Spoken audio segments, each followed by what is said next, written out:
I'm Andrew Sherman from Jones Day. I'm here with Karen Kerrigan of the Small Business Entrepreneurship Council. Welcome back to the set of Growth Without Barriers. We want to thank AT&T, our long-standing sponsor of the show. And Karen, I understand that a 17th birthday wish is in your is due for you.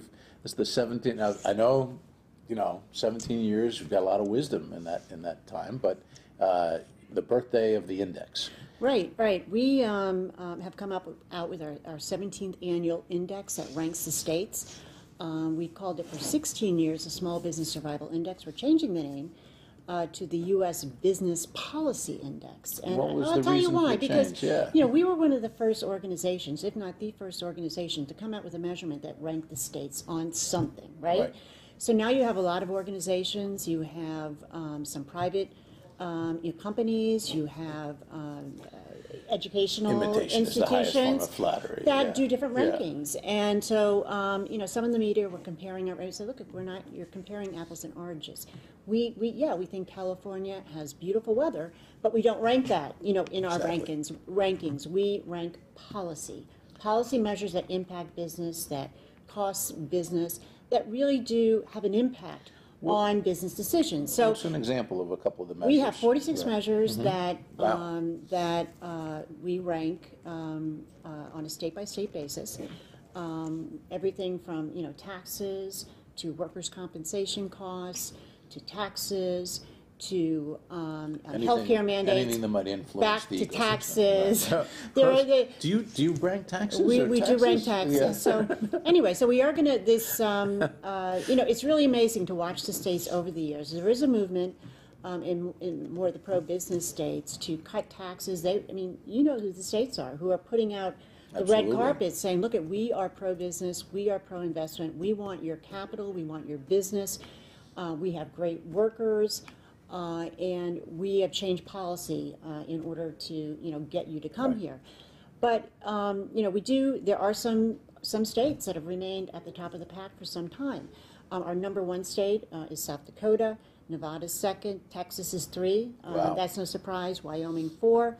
Florida 5. Now, what makes those very different from the bottom 5 is, when it comes to taxes, they have a lot of zeros, that go along those measurements. Yep. Everything from personal income tax to corporate taxes, capital gains taxes, etc. So from a tax policy perspective, they tend to be more business friendly, more investor friendly. A lot of zeros, again, when it comes to personal income tax and other taxes. And I got to tell you, having just recently given a speech in South Dakota, a lot more entrepreneurship going on in the Great Plains than people realize. Amazing. Wyoming, North Dakota, South Dakota, it's not just the impact of oil and energy. It's really a high degree of entrepreneurship, and it's always been there. It's just we've just all woke up and started noticing it. Right. I'm not shocked at all that South Dakota is number one. Right. And actually their economic development officials, the governor of the state, use our index and say, look at all of these ways that we encourage investment, entrepreneurship, and business growth. And amazing cost of living, and schools, and lots of land available at low prices. There's a lot to be said. Absolutely. So at the bottom of conversely, if you look at the bottom of the pack, you have, and some states are really trying.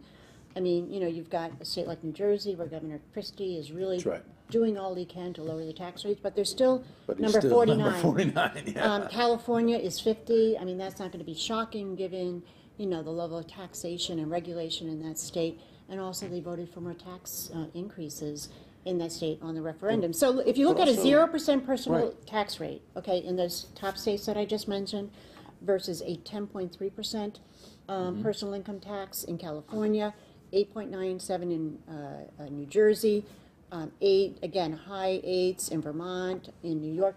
You can see the difference. And most small businesses file taxes as individuals. That's the rate that they pay. But I'll tell you the other thing I find fascinating about the study is if you look at it, for example, on a regional ecosystem basis, we happen to be broadcasting here today from the D.C. area. Right. You look at Virginia at 11 and Maryland at 36. Right. Many people clump this whole D.C. area together, but look how much more friendly Virginia is to entrepreneurs and small business growth than Maryland is. I mean, that's a significant difference. It is, and I think the governor does use that to his advantage. Yes, I think he and does. Not only, you know, We've seen across, that from time to not time. only in terms of going across borders, but going across the country, if not internationally. I mean, Right. the governor of Virginia is very, very activist. And same thing here, New Jersey at 49. I grew up in Philadelphia.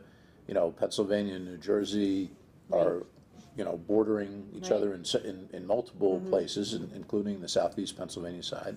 And again, a 20, 25 spot difference between them. You got it. And Pennsylvania also has done a lot over the years in terms of, you know, improving its competitiveness. So that, you know, we encourage people to go to the website, sbecouncil.org. There's an interactive map about the index, and where you can click on each state to see what makes them good, what makes them bad, what makes them mediocre.